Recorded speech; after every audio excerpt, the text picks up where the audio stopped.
கேக்கல. யார பாத்தீங்க? கேக்கல. சவுண்ட் பத்தல. சத்தமா.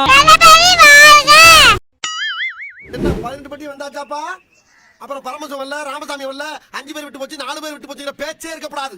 ஏன்னா எனக்கு இது மாதிரி ஆயிரக்கணக்கான பஞ்சாயத்து இருக்கு.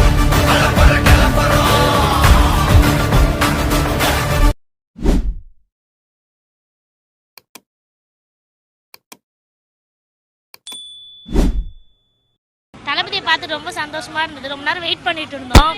அப்படியே கடவுளை பார்த்த மாதிரி பார்த்தோம். ரொம்ப சந்தோஷமா இருக்கு. கோயிலுக்கு எதுக்கு போவாங்க?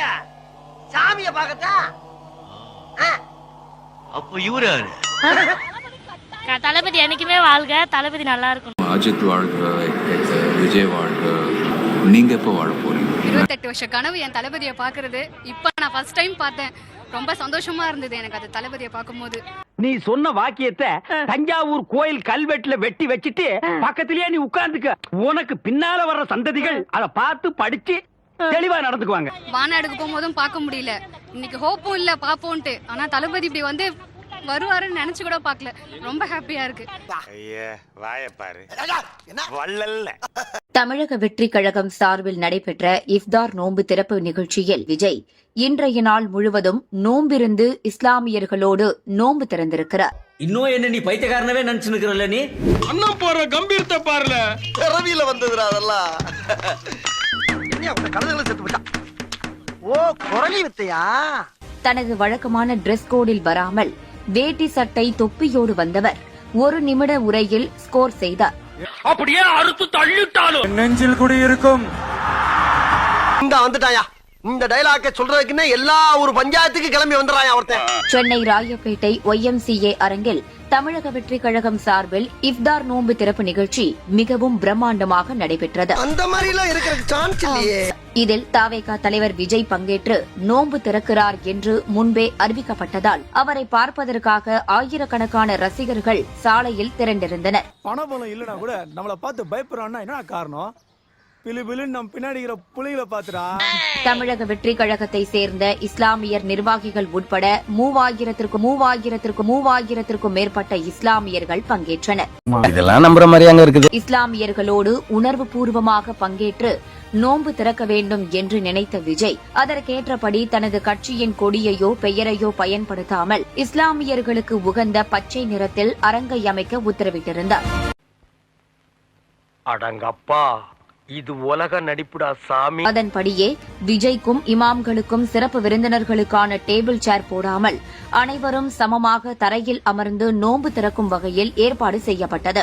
நோன்பு திறக்கும் போது திராட்சை, சமோசா மற்றும் நோன்பு கஞ்சி ஆகியவை வைக்கப்பட்டன. அதனைத் தொடர்ந்து நோன்பு திறக்கும் இஸ்லாமியர்களுக்கு மட்டன் பிரியாணி, சிக்கன் 65 போன்ற உணவுகள் தயார் செய்யப்பட்டிருந்தன. அரசியல் கட்சியை தொடங்கிய பிறகு எப்போதுமே காக்கி கலர் பேண்ட், வெள்ளை சட்டையோடு பொது நிகழ்ச்சிகளில் பங்கேற்று வந்த விஜய் இன்றைய தினம் வெள்ளை வேட்டி சட்டையோடு இஸ்லாமியர்கள் அணியும் தொப்பியையும் அணிந்திருந்தார். என் வாழ்க்கையில் இன்னும் நான் எல்லா குடும்பங்களை பார்க்கணும்னு இருக்கோ எனக்கே தெரியல.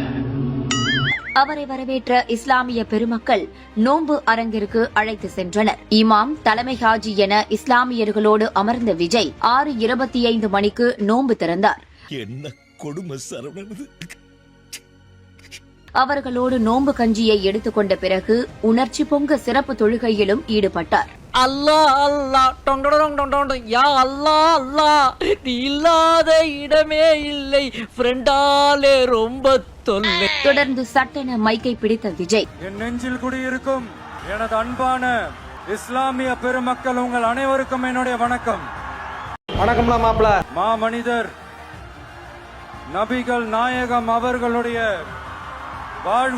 வாழ்க்கையை பின்பற்றி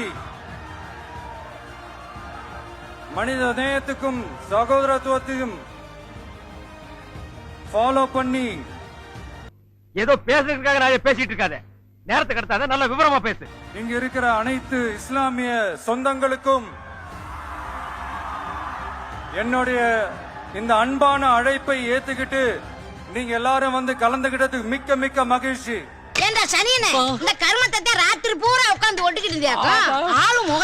உங்க எல்லாருக்கும் என்னுடைய மனமார்ந்த நன்றிகளை தெரிவிச்சுக்கிறேன். Thank you. Thank you your honour, thank you. தொடர்ந்து அங்கிருந்து புறப்பட்ட விஜயை பார்க்க ஆயிரக்கணக்கானோர் காத்திருந்தனர். அவர்களை சந்திக்கும் வகையில் பிரச்சார வாகனத்தில் ஏறிய விஜய் கை அசைத்தபடி மக்கள் வெள்ளத்தில் அங்கிருந்து கிளம்பினார். இதனிடையே மிகவும் பிரமாண்டமாக நடந்த இந்த நிகழ்ச்சியில் விஜயை பார்க்க பேரிகார்டுகளை தாண்டி ரசிகர்கள் முண்டியடித்து ஓடியதாலும் கூட்டம் அதிகமாக இருந்ததாலும் தள்ளுமுள்ளு ஏற்பட்டது. அரங்கின் நுழைவு வாயில் கண்ணாடியும் உடைந்தது. இத பாக்குறவன், உலகத்துல பாக்குறவன் இந்த இனக்கூட்டத்தை கேடுகட்ட இனம்னு நினைக்க மாட்டானா? இப்படியாக உள்ளே தொழுகை அமைதியாக நடந்தாலும் விஜயை பார்க்க ஆயிரக்கணக்கில் அரங்கத்திற்கு வெளியே குவிந்ததால் ராயப்பேட்டை பகுதி பரபரப்பாகவே காணப்பட்டது. கேளிக்கைகளும் பொழுதுபோக்கிலும் அதிக நாட்டம் கொண்ட ஒரு இன மக்களை புரட்சிக்கு தயார் செய்ய முடியாது.